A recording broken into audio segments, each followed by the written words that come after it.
With me tonight is Professor Jerome B. Wiesner, Director of the Research Laboratory of Electronics at MIT. Dr. Wiesner, what really worries me today is what's going to happen to us if machines can think. And what interests me specifically is, can they? Well, that's a very hard question to answer. If you'd asked me that question just a few years ago, I'd have said it was very far-fetched. And today I just have to admit I don't really know. I suspect if you come back in 4 or 5 years, I'll say, sure, they really do think. Well, if you're confused, Doctor, how do you think I feel? We're just really beginning to understand the capabilities of the computers. I've got some film to illustrate this point, which I think will amaze you.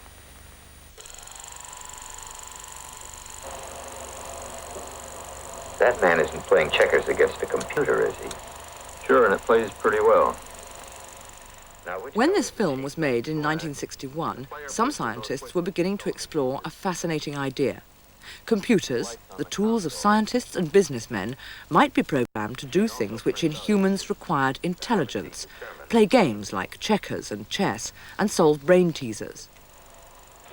The idea that computers would one day earn the title intelligent was propounded in the 40s by Alan Turing. Turing hadn't lived to test his theory. A decade later, that idea was the basis for a new field of research, artificial intelligence, or AI. And the headquarters of artificial intelligence was in America, at the celebrated Massachusetts Institute of Technology, MIT. In 1958, 2 young mathematicians, Marvin Minsky and John McCarthy, set up a department to explore this exciting new intellectual frontier. They attracted a series of brilliant students. One of the first, Jim Slagle, had the audacious idea of programming the computer to solve university calculus problems. Our problem boils down to integrating a complex function, which is, at least it's most easily done in complex notation. Jim Slagle decided to write a program which would try to solve the kinds of problems that MIT students do in the first year calculus mathematics. And the problem was doing what we call symbolic integrals. And he wrote a program which consisted of more or less 100 kinds of rules or suggestions. The machine would try various ones, and then it would use the special set of rules. I called them rules of fear. If the thing got too complicated, it would say, that's no good, it's too complicated. But if it seemed to be getting simpler, it would follow it further. Well, the amazing thing, and this was 1960, just a couple of years after we started, the thing got an A on the MIT exam, and it was frightening.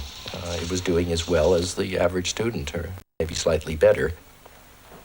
These first small exercises in artificial intelligence had turned out so well that hopes for the future were very high indeed. They were delirious that in 10 years they had gone from machines that moved bits around to machines that actually proved logic and played games, and everyone was amazed that these things, which what they thought were just number crunchers, could be minds, had intelligence. Thinking intelligent thoughts is a mysterious activity. While the brain, the hardware which enables us to think, is physical, philosophers have tended to locate thinking in a different abstract realm that we call the mind. Let's close our eyes and imagine that we're on the moon. Close your eyes now. Keep your eyes closed.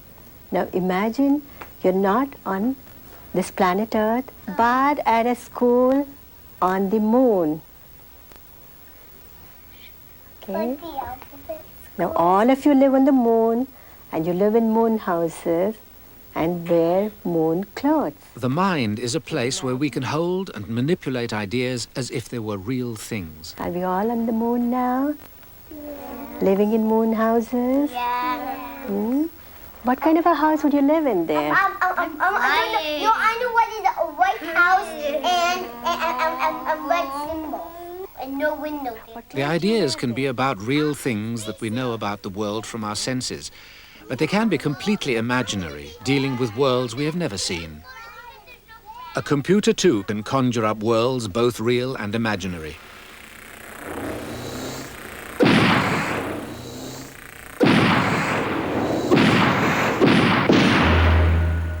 The pioneers of AI reasoned that if a brain can also be a mind, then so can a computer. It was irrelevant that the hardware of the brain, the neurons, was completely different from the digital computer with its vacuum tubes. It was the thoughts that they manipulated which were important. The pioneers in the field of artificial intelligence had little interest in the question of how the brain was actually constructed. That is, they viewed and continued to view the mind as something different from the brain. The mind is a symbolic processing entity. The brain is, so to speak, the hardware on which the mind runs. Mind is analogized to software. Brain is analogized to hardware. Just as software runs on the hardware of a computer, the mind is what, so to speak, runs on the wetware of a brain. Blindly copying nature's way of doing things wasn't always a good idea.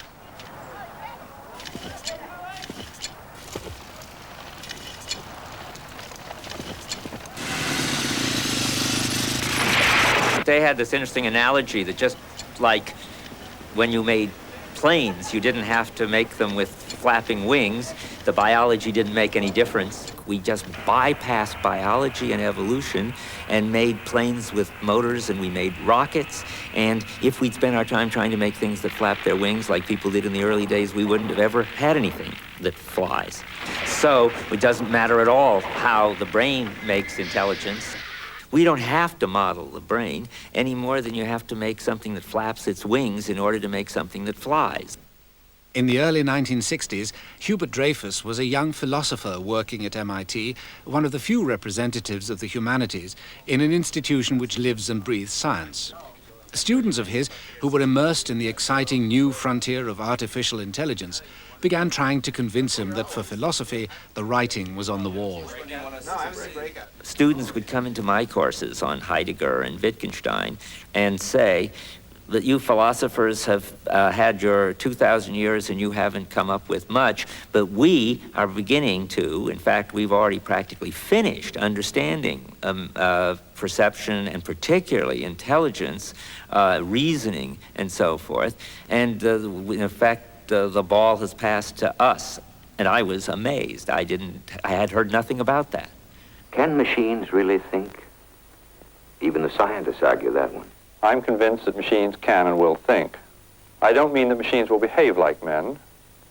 I don't think for a very long time we're going to have a difficult problem distinguishing a man from a robot. And I don't think my daughter will ever marry a computer. I confidently expect that within a matter of 10 or 15 years, something will emerge from the laboratories which is not too far from the robot of science fiction fame. The MIT scientists wanted their computer mind to interact with the world. So they built a gripper for a hand and a TV camera for an eye. The task they set it, to stack blocks, was, on the face of it, child's play. But it turned out to be more difficult than anyone could have imagined. It's easy enough to get a picture into a computer. The trouble is that a block or a box is different. You move it this way, it's a different shape. And so you almost never see the same thing twice. Sometimes there's shadows on it, sometimes it's darker or lighter. Different boxes have different surfaces. Sometimes there are things written on it. So that even though to you or me or a child, the idea of seeing a block seems simple, it's actually very, very complicated. But the difficulty the program had in recognizing blocks was just the beginning.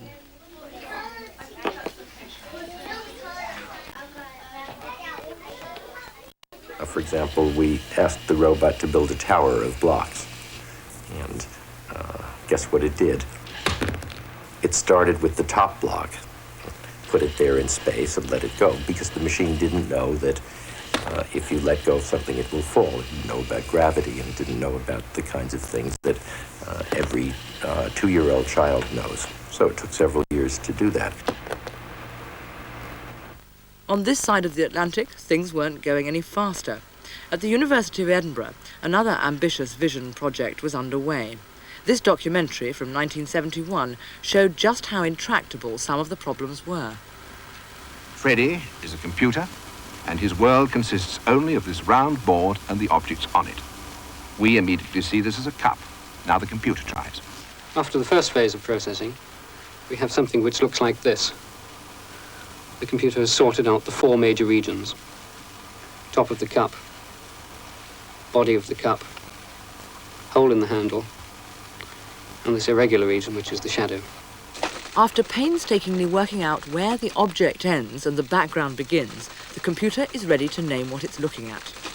On the teletype, you can see the results coming out. But it took 10 minutes. A 2-year-old child would recognize it immediately.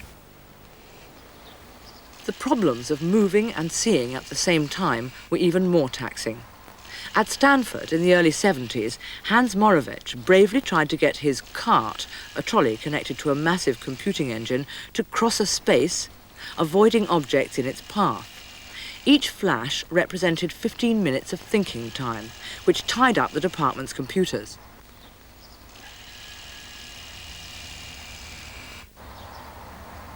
A 4-year-old is already equipped with wonderful circuitry to look at the world and detect the presence of objects and to note the imminent collisions and to avoid them. So a 4-year-old can toddle across a room with apparent effortlessness. The Stanford cart used a hierarchy of programs which were anything but effortless. The computational problems of vision were so immense that many AI people decided to avoid the area and concentrate instead on a purer form of intelligence, a truly disembodied mind, one that didn't need eyes, legs, or hands.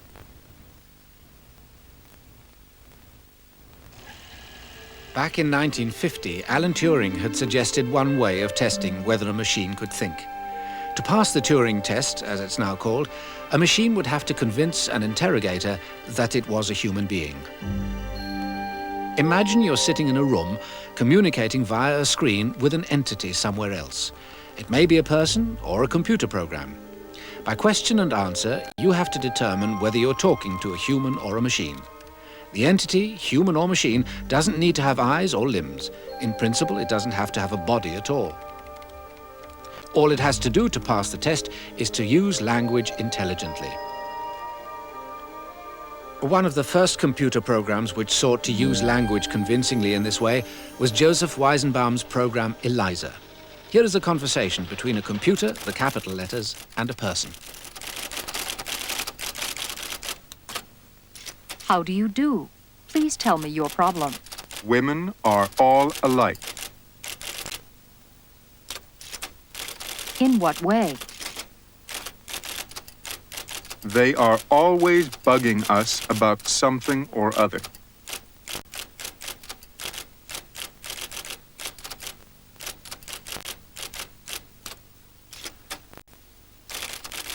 Can you think of a specific example? Although it seems to understand the words, ELIZA is in fact based on a series of tricks. It understands nothing about the meaning behind the words. Often, ELIZA just turns a reply into another question. Well, my girlfriend made me come here. Your girlfriend made you come here? But it is geared to look for important words like mother and father or dream. Then it will respond more aggressively. She and my mother value therapy. Tell me more about your family. And once you realize this, it can be easily fooled. My opinion is that necessity is the mother of invention.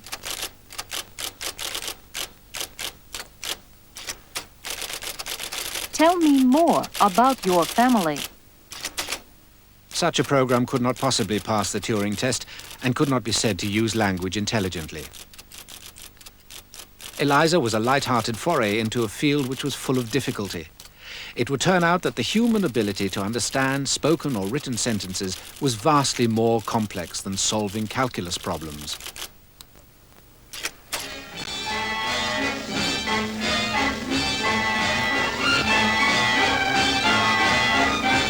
A $500,000 supercalculator, most versatile electronic brain known, translates Russian into English.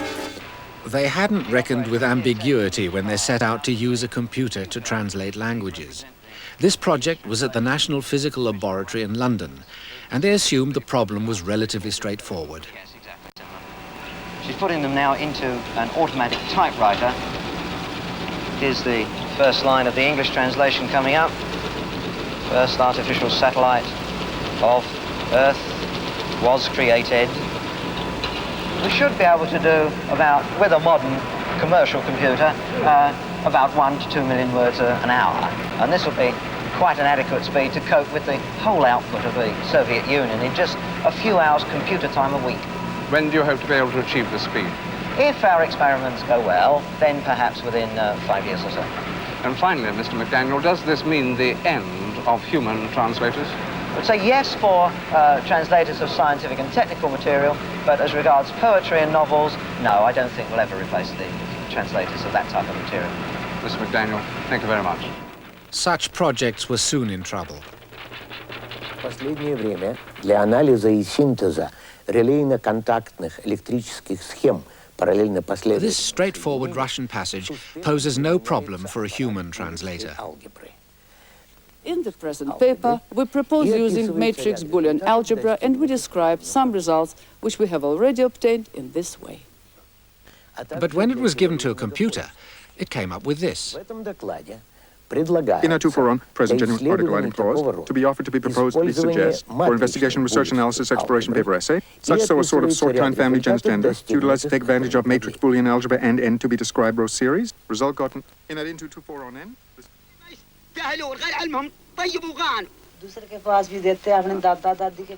Humans all over the world, even though they've never met, even though they have different languages and traditions, share a vast amount of common knowledge.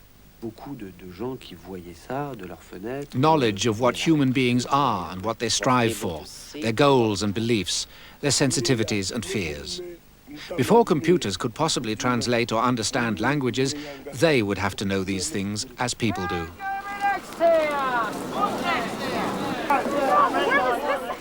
We are so good at using and understanding language that before computers came along, we never realized just how complex the task is. Language is full of ambiguity. What words mean depend on their context. Imagine the problems an alien from outer space would have understanding newspaper headlines. What kind of pattern are the police looking for?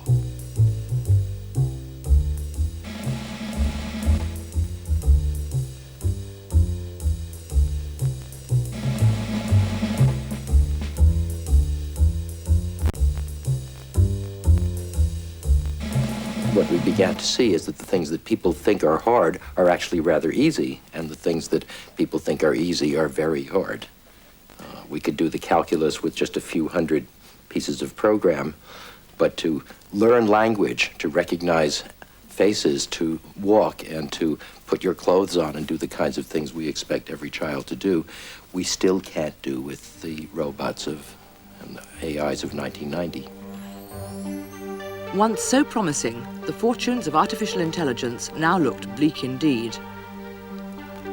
In 1972, Hubert Dreyfus wrote a history, cataloguing the failures of AI called What Computers Can't Do. The same year, in Britain, funding for projects like Freddy was cut off following a scathing report of AI's progress by Sir James Lighthill. In Sir James's view, in no part of the field have the discoveries made produced the major impact that was promised. Describe very briefly. Minsky and his colleagues didn't give up. They set about working on machine learning, on how to represent knowledge in computers so that computers could use that knowledge to resolve ambiguity in language. One project did succeed. Terry Winograd's program, Schlerdlu, could use English intelligently, but there was a catch. The only subject you could discuss was the micro-world of simulated blocks. Find the block which is taller than the one you are holding and put it into the box. In this case, it needs to do a whole set of things, one of which is figure out what is meant by words like one and it. We use those in normal everyday language in a way which has to be interpreted by looking at the context in which they appear. In this case, it types back out, by it, I assume you mean a block which is taller than the one I am holding, which is only one of several possible things I could have meant, and it needed to use a set of rules of thumb about how people use words like that in order to decide, in this case, which one I intended. Despite Winograd's achievements, people outside AI circles were not impressed. Some predicted that artificial intelligence was doomed, but AI would not die out. In the dark years ahead, this man, Edward Feigenbaum, and his colleagues would somewhat restore AI's fortune. He realized that while micro-worlds might not be very large, they might be large enough to be useful. He reasoned that the intelligence displayed by experts, scientists, doctors, specialists might be as easy to capture, if not easier, than the world of colored blocks. Feigenbaum started with the expertise chemists use when reading a mass spectrograph trace like this, and interpreting it as a three-dimensional structure like this. Feigenbaum and his colleagues captured the rules in a system called Dendral. Now a computer program was expert in a small area of chemistry. Other so-called expert systems followed, like this one, which simulated how geologists find mineral deposits. All kinds of areas of medicine and science where the knowledge used was deep but very narrow succumbed to this approach. Paradoxically, these admired specialties were relatively easy for the computer to simulate. There was much less ambiguity, and they were not very large. When you actually codify this knowledge and put it to work, it turns out that you can achieve expert behavior in useful but narrow areas with a few hundred pieces of knowledge, maybe a few thousand pieces of knowledge. Experts were often shocked and startled to find out that in the end it amounted to a few hundred rules. Is that all I learned? Is that what I'm doing every day? I'm really exercising just a few hundred rules? All of me that relates to this task can be canned in a few hundred rules? But whereas a human expert knows many things outside his specialty, the same is not true of an expert system. Outside their field of knowledge, they're hopeless. So you get a blood disease analysis program. It's brilliant at deciding which blood disease the patient has on the basis of a lot of objective tests, like the sugar in the blood, presumably, and the red cells and the white cells, and a lot of more complicated things. It will tell you what kind of, say, meningitis that is, and it will tell you with more reliability than your family doctor. Terrific. But if you ask it, what is a germ? It doesn't have the slightest idea. Or what is a patient? Or do people prefer to live or die? Then it breaks down. That's the brittleness. Another situation like that of brittleness that I saw firsthand, a system that was done in France for skin disease diagnosis. As a kind of joke, we told it about my 1980 Chevy. And it asked questions like, are there spots on the body? And we said yes. What color spots? Reddish brown. How old is the patient? 10 years old. And it eventually said the child has measles. Unlike expert systems, general human intelligence somehow captures a broad model of the world, enabling us to cope with all kinds of situations. To capture this in a computer program, some scientists began to study not experts with their deep and narrow knowledge, but children, and how they acquire knowledge which is broad and shallow. He said, and zzz, I'm a big fat bee. Lottie couldn't stop her giggles. By the mid-70s, language researchers were hard at work trying to get computers to follow simple stories like children do. They had discovered the problem wasn't what the stories said, it was the huge number of things that it left unsaid, because they were too obvious to be worth saying. Typical of the kinds of stories which researchers tackled was this one. It was Jack's birthday. Jane and Janet were going to Jack's. Let's give him a kite, said Jane. No, he already has one, said Janet. He'll make you take it back. Could the computer understand this story and answer questions on its meaning? Although it seems easy, it presupposes a vast amount of knowledge. We assume they're going to a birthday party, but it doesn't actually say that. It isn't clear why they were buying a kite. It doesn't say anything about birthday presents, and it doesn't say that you bring birthday presents, and it doesn't say the kite was a birthday present. But they thought they had an answer to that. The answer was supposed to be, build it into a birthday party frame. The thing after Micro Worlds, which looked promising, was scripts and frames. Then the idea was, there is a stereotypical birthday party, and A child has a birthday, then the child has a party, and then people come to the party and they bring gifts and so forth. So even though the story doesn't mention kites, the computer would fill in presents and kites. Since we judge words by their context, why not give the computer a context by building it frames or scripts for situations it might meet?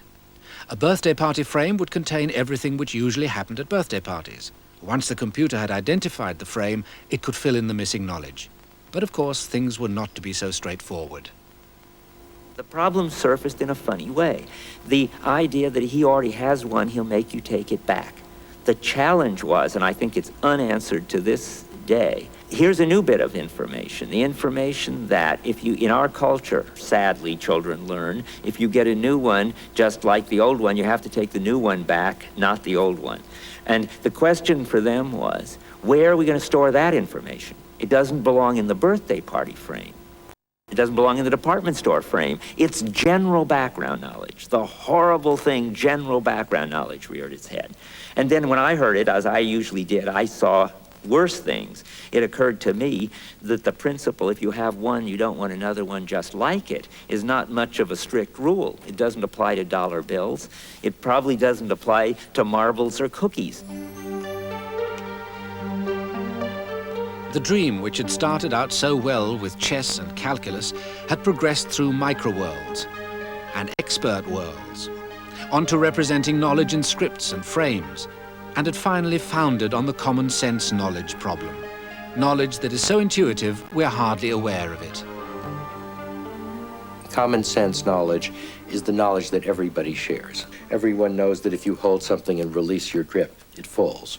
They don't know about gravity, but they know that this is common sense. There's no person that you can communicate with who doesn't know the same things you do about space and time and social relations and geometry and language and whatnot. How large is this database that we all share? I suspect it's about 10 million items or units, whatever units are. The secret of intelligence was common sense knowledge. The enormous number of things which we all know to be true, so much so that we're able to communicate effectively without even mentioning them. Could such vast quantities of knowledge possibly be given to machines?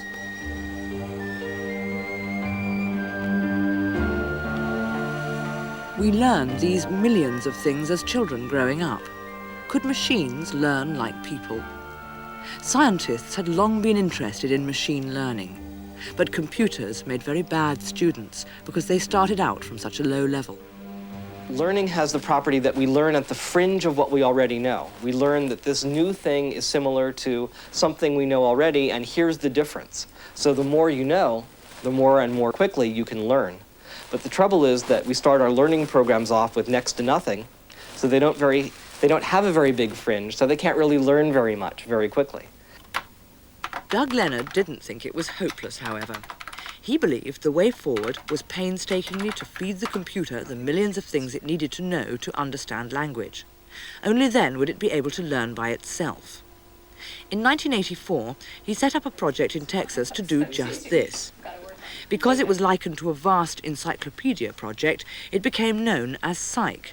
But the task was to input the kind of knowledge which is not in encyclopedias, because it's too obvious to include. For example, Psych would have to know some things no encyclopedia would dream of mentioning about Abraham Lincoln.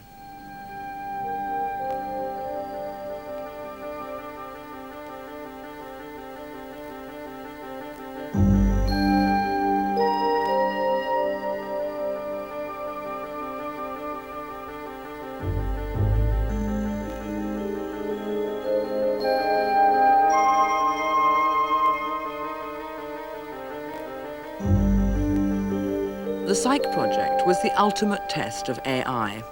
If it was possible to build an artificial mind, this apparently was one way to do it. But critics said Leonard's ambitious 10-year project would never work because knowledge alone was not enough. Real common sense depended on having something no computer possessed: a human body. Common sense knowledge, to a large extent, doesn't consist of facts. Not 100,000, that's sure, but not 1,000,000 either. No number of facts. A lot of what we know is not factual knowledge at all. It's skills. Anybody who had children must be struck by the number of years they can spend playing around with blocks, playing around with sand, even just playing around with water, just splashing it around, sopping it up, pouring it, splashing it, seems endlessly fascinating to children. And one might wonder, what are they doing? Why aren't they getting bored? How does this have any value? Well, I would say they're acquiring the 50,000 water slushing cases that they need for pouring and drinking and spilling and carrying water. And they've got their 50,000 cases of how solids bump in, scrape, stack on, fall off. And common sense knowledge would, in this story, that I believe, consist in this huge number of special cases which aren't remembered as a bunch of cases, but which have tuned the neurons so that when something similar to one of these cases comes in, an appropriate action or expectation comes out, and that's what underlies common sense knowledge. Most people, it's true, acquire their common sense knowledge growing up as children experiencing life in all its richness through the senses. But is this the only way to get it? There are people who never experience much of the world at all, and yet acquire and use language with common sense. In Oliver Sacks's collection of strange neurological cases, The Man Who Mistook His Wife for a Hat, he wrote of a patient, Madeline, born blind and unable to move her limbs. Practically everything she knew about the world was told to her or read to her, and yet Sacks records she could use language with common sense. All my reading has been done for me. I can't read Braille, not a single word. I can't do anything with my hands. They're completely useless. If Madeline succeeded where computers have so far failed, it was not because she experienced what the words meant, but because her limited experience was processed with an organ far more complex than any computer, her brain. The pioneers of AI had argued that they didn't need to know the way the brain worked any more than the first aviators needed to build planes with flapping wings. Some critics had never accepted this analogy, arguing that when it came to thinking, the only way to do it was nature's way. To build an artificial mind, you had first to build an artificial brain. The human brain is not like a computer. It is billions of neurons connected together in thousands of ways. Experiences which come in through the senses trigger electrical signals to pass between the neurons. Patterns and regularities perceived by the senses are thus remembered as similar patterns of neural discharges. The brain is awesomely complex. But from the early 1950s, some scientists pursued the idea of building an artificial brain to try to imitate how the brain's network of neurons learned. In the brain, experiences are recorded as the strengths of the connections between neurons. A new experience coming in through the senses changes the strengths of the connections. This pattern is then subsequently remembered. Other experiences set up other patterns. In the 1950s and 60s, scientists built a few working perceptrons, as these artificial brains were called. He's using it to explore the mysterious problem of how the brain learns. This perceptron is being trained to recognize the difference between males and females. It is something that all of us can do easily, but few of us can explain how. To get a computer to do this would involve working out many complex rules about faces and writing a computer program. But this perceptron was simply given lots and lots of examples, including some with unusual hairstyles. But when it comes to a beetle, the computer looks at facial features and hair outline and takes longer to learn what it's told by Dr. Taylor. Andrew Cruikshank's wig also causes a little heart-searching.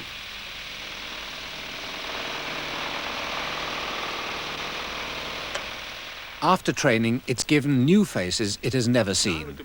It successfully distinguishes male from female. It has learned. While promising, this approach to machine intelligence virtually died out. But in the late 70s, as AI's problems seemed insurmountable, it underwent a revival. The modern perceptrons are called neural networks, and the people who build them a growing movement called connectionists. Neural networks model the brain, not the mind. They're small learning machines. And at universities all over the world, connectionists are trying to find out how much their networks can learn. This vehicle is being driven by a neural network. The network hasn't been programmed. It has learned, by observing a human driver, how to keep the vehicle on the road. Okay, here comes a shadow. This should be interesting. See how it deals with this. It seems to be doing okay. Looking good, Dean. Yeah, things are going well. I'm going to speed it up a little more. While neural networks are superficially appealing, the small tasks which nets can so far conquer are a far cry from common sense. NavLab has to be retrained if it rains. And they have a problem which conventional software doesn't. Researchers don't as yet know how nets learn. Sometimes what a net is learning is very different from what the researchers think it's learning. Early neural networks contained some big surprises. They took a lot of pictures of tanks more or less hidden behind trees and trees without any tanks behind them. And they trained a connectionist net to distinguish very clearly between the set of pictures where there were tanks and the set of pictures where there weren't tanks. And it worked wonderfully. But they wanted to know, of course, whether it could do new ones that it hadn't seen before. Well, first they gave it further ones that they hadn't shown it from the set of tanks, and it got them. And further ones from the set of trees without tanks, and it got them. But then just to make sure, they went out and took some more pictures and gave them to the connectionist net, and it failed completely. And then the solution turns out to be that all the pictures with tanks in them were taken on a sunny day, and the picture without tanks were taken on a cloudy day. And what the net had learned to discriminate was cloudy, how forests look in cloudy and sunny days. Now, no human being seeing big tanks behind some trees and not behind others would find that the similarity between the scenes was whether it was cloudy or sunny. Because the way we're tuned, I mean, the similarities go with whether the tanks are there or not. But nets, any old thing counts as similar. My cat is in love with a rat. The prospect for tiny neural networks to capture something as elaborate as common sense is a very long-term one, as connectionists are the first to admit. The nearest they've got to speech is to get a network to learn to associate patterns of letters with their sounds when read aloud. Will not sleep. There is a way to end this day. I will run to... The network was called NetTalk. You're going to hear first what the network sounds like at the very beginning of the training. And it won't sound like words, but it'll sound like attempts that will get better and better with time. The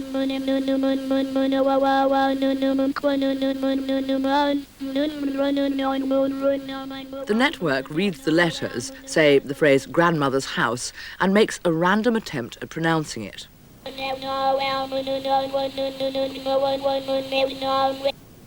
Grandmother's house. To teach the net the error of its ways, the phonetic difference between each guess and the right pronunciation Grandmother's house is then sent back through the network, adjusting the strength of the connections, and the network's ready to try again. And finally, after letting it train overnight, the next morning, it sounds like this. Grandmother's house. I like to go to my grandmother's house. Well, because she gives us candy. Well, we eat there sometimes. NetTalk understands nothing about the language. It's simply associating letters with sounds. But at least connectionists have made a start, getting neural networks to imitate some of the many things human brains do in recognizing patterns and navigating the world. Today's neural networks are very small, and they only do small things. But attempts to make networks bigger than a few hundred neurons backfire. The training time explodes. The brain, with its 10 billion neurons, has somehow managed to solve the problem. And the way it solved it is instructive. It is not one big general-purpose machine, but a collection of many special-purpose machines. In the normal brain, the machines for language, vision, movement, and so on are beautifully coordinated. Somehow, the brain has managed this task of integration. And from this integration emerges our general purpose intelligence and common sense. We might have to understand how nature builds and coordinates her many micro-machines before we can build an artificial brain.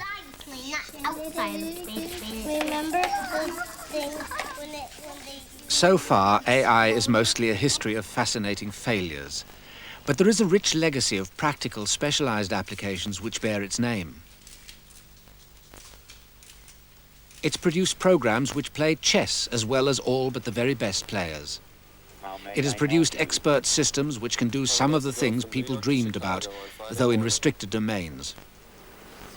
United Airlines Flight 3 leaves New York. Rudimentary robots which carry trays round hospitals are starting to appear.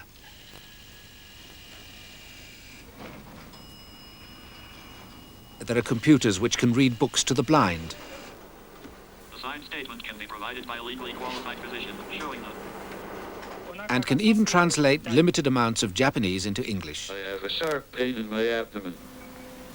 But while these practical applications have appropriated the name artificial intelligence, they have little to do with the original quest for a general-purpose intelligence based on common sense.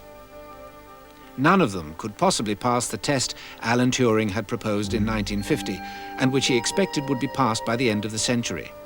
None of them could use language so well they could convince us they were human.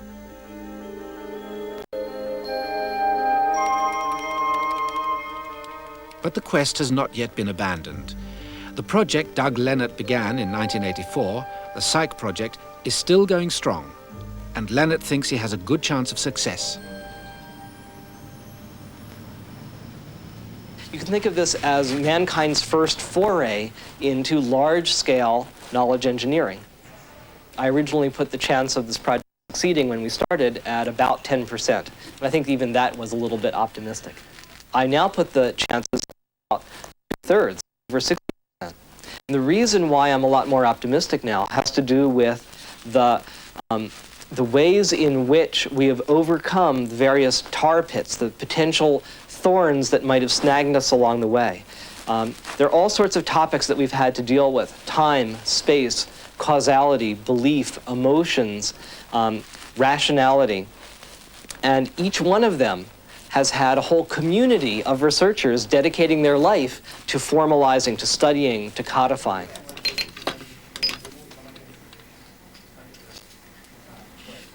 Lenert and his team, who call themselves cyclists, were hard at work trying to capture the world piece by piece, aiming to build a mind which knows enough so that it can understand language and learn. That's logical. So here is her house, and this is walking. It's a profession type, and nurses are medical professionals. Yep. Building a mind is painstaking work. What comes to mind when you think of a nurse? Psyche's mind has to be filled with all of these details of what a nurse does, from taking temperatures to giving medicines. I have a few pills for you. And what about stress in a job? Stress in a job. I mean, nursing is very stressful. Yeah. I guess this would that be fairly like high burnout rate. Isn't that under high life criticality? For Psyche to be able to understand stories about nurses, it must know about the pressures of the job and even the fact that most nurses are female. Psyche is an attempt to build a pure disembodied mind. But what does an entity with no body make of all the knowledge that it is fed of a world it has not directly experienced? At night, while the rest of the team are asleep in bed, Psyche looks for inconsistencies in its database and comes up with new generalizations. And it's clear that Psyche sees the world in a pretty novel way.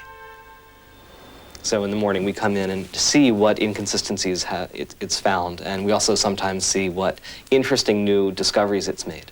This is very interesting. I wonder if this is true. This one says that two countries that have pretty much the same mixture of religions are members of pretty much the same international organizations.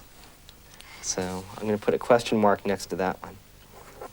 Here's another funny skewing based on what happens to be in the knowledge base. This basically says that most people are prominent. And that's because most of the people that we put in, aside from ourselves working on the system, are famous people from history. If you look at the psych system that we're describing as a kind of mental amplifier, as an intelligence amplifier, then I think you'll see that using it, you'll be able to do things in a few decades that today people can't dream of doing.